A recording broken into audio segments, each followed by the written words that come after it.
Hey. All right, awesome kids. As promised, we are back. And we are back to sugar maple and woodpecker.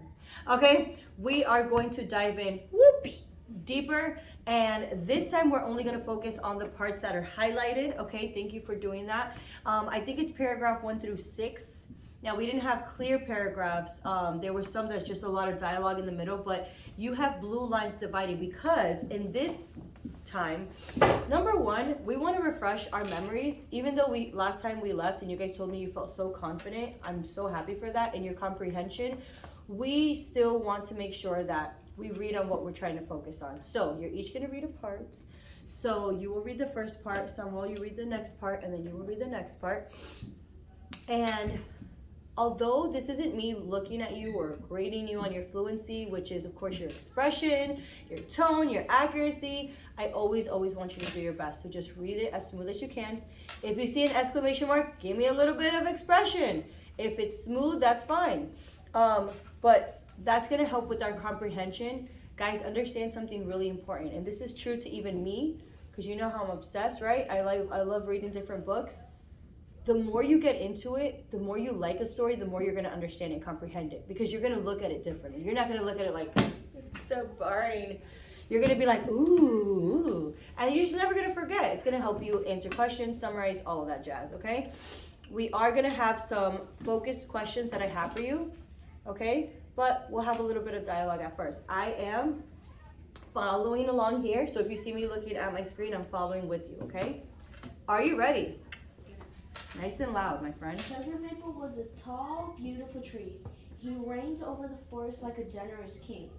But then beetles and grubs came and bored into him, and that made Sugar maple very uncomfortable.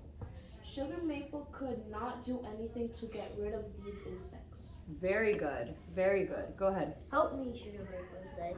Today these beetles and grubs are making me itchy. There's nothing I can do, dear said. I went on his way. One by one, Sugar Maple asked Squirrel, Rabbit, Porcupine, and Fox for help. There is nothing we can do, they said too. Finally, Sugar Maple turned to Woodpecker and asked, "Can you help get rid of all these beetles and grubs?" Okay, very good. Everyone, you guys did awesome. I love that. I love the expression. I love your tone. I love your little reading voices. Very, very good. Let's go start from the top, okay? Now that we have a refresher, okay, of like the events that took place, let's start from the top. So right off the bat, it's introducing, like, just so we could understand how amazing Sugar Maple is. The reason why I'm saying amazing is because check out these words. Sugar Maple was a tall, beautiful tree. He reigned over the forest like a generous king. But then beetles and grubs came and bored into him. That made Sugar Maple very uncomfortable. So it's kind of painting the picture of someone who's just really kind, really awesome. The word generous, I just think of the word kind as well, because if you give something to someone, you're kind, right? So you just think of this like majestic, big tree, but he has a problem. And as much as he's majestic and beautiful and generous and reigns over the forest, he still needs help. Don't you think like we all need help, no matter like if you're a straight A student, or if you're like the fastest runner, if you're like, you know, the best drawer in class, you know? Don't you think at one point we all need help? Yeah. Mm-hmm. Do you think teachers need help? Yeah. Because they can make mistakes. They can make mistakes, hello. What about parents? Are they like perfect? No. No. Isn't it crazy how we look at adults and we're like, you need my help? You know? Yeah. I remember being little and thinking that. I mean, like, wow, this is almost that same thing. Someone so awesome and majestic, but guess what? Still needs help. A king still needs help. And it's crazy because I don't want to get too excited and I want you guys to see it, but let's look at the text. If he is a generous king, how did you expect the animals to respond when he asked them for help? If he's so generous to the whole forest, how did you think they were going to respond? Well, I think that they were going to say, yeah, and that they would help. Yeah, what do you think? they were gonna say, of course. Of course I'll help you. Yeah. Right? Like almost like, you're generous, you're so nice to me. Of course, yes, king, I will help you. That was weird. That was so weird, right? Like putting that together, it's just, okay, so let's look at the next part. Again, he had to kind of humble himself. Okay, that means he had to put away the king title and say, help me. It says here, help me, Sugar Maple said to Deer. These beetles and grubs are making me itchy. Man, I wonder if Deer was ever a friend to him, because he went to Deer and told him his problem right away. He wasn't nervous or scared or prideful. Did you guys see that? How he just told him straight up, I'm itchy. Do you think there's everyone in the class, you would go up to just anyone and be like, oh my gosh, I'm really itchy right now? You would probably just walk up to your friend, right?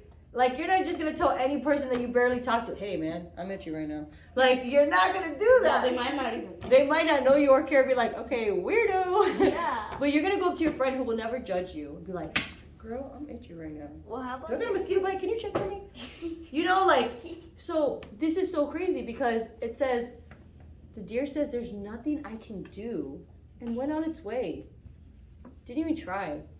Didn't try to brainstorm. So we talked about the expectancy, right? We expected them to be like almost honored. I'll help you, king. I think about it when I say, oh, can someone help me with something? And all you guys run to me and be like, me, can I help? Can I take them downstairs? And like, you run. That makes me feel nice because it's like, whoa, I have more than enough helpers, right? All right, I'm doing a lot of talking. I want you guys to do some of the talking. What about this part? One by one, Sugar Maple asks squirrel, rabbit, porcupine, and fox for help. What do you guys think? Yeah. Probably he kept asking other animals for help because the others might have said that they couldn't do like anything, or they wouldn't like help him to get rid of whatever he has. Yeah. He asked others for help. All right, I'm gonna go into some of the questions now. Is that okay? Yeah. Okay. So let me start with this one actually. Let's look at paragraph 1. It says right after, but then beetles and grubs came and bored into him, and that made Sugar Maple very uncomfortable. I have something here because I was really curious. We know the word bored because y'all say it all the time. I'm bored, Mr. Rabia. This is boring.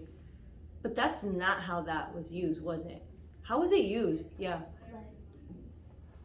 Like just went on him. Went on him? Okay, you kind of picture beetles and grubs going on him. How else? What do you think? What do you think bored means? Maybe came inside? Came inside him, yeah. Like maybe into all the, like, you know, trees have little spots where, you know, little, yeah. Or probably some like bugs or insects got on him and started to move around Sugar Maple. Move around, yeah. So bored definitely was not used by the word bored that we know, which is not entertained, right? Mm-hmm. This was actually used like this, to drill into. That's what the text says, to drill into. What about this? I have 4 more questions, but I'm gonna ask one more and then we're gonna stop the video just because we're short on time right now. Is that okay? All right, so what was the point of view of this text? Can you guys look to see the paragraph and see if you could tell me the point of view of this text? What's the POV? Who's telling the story? Yeah. Joseph. The author? Yeah. Okay, so what is that? What do we call that? We use a word for that when someone else is saying the story. What's the POV of that? Yes. Us. No, not us. You were close. It's either like it's something like person 1 or person 2. I think. Oh, you're so close. I know it's in there. It's right here. So first of all, we call the person who says the story. If the characters are not saying the story, the person's called a narrator. Oh.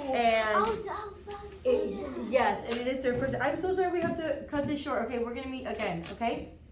Okay. Sorry.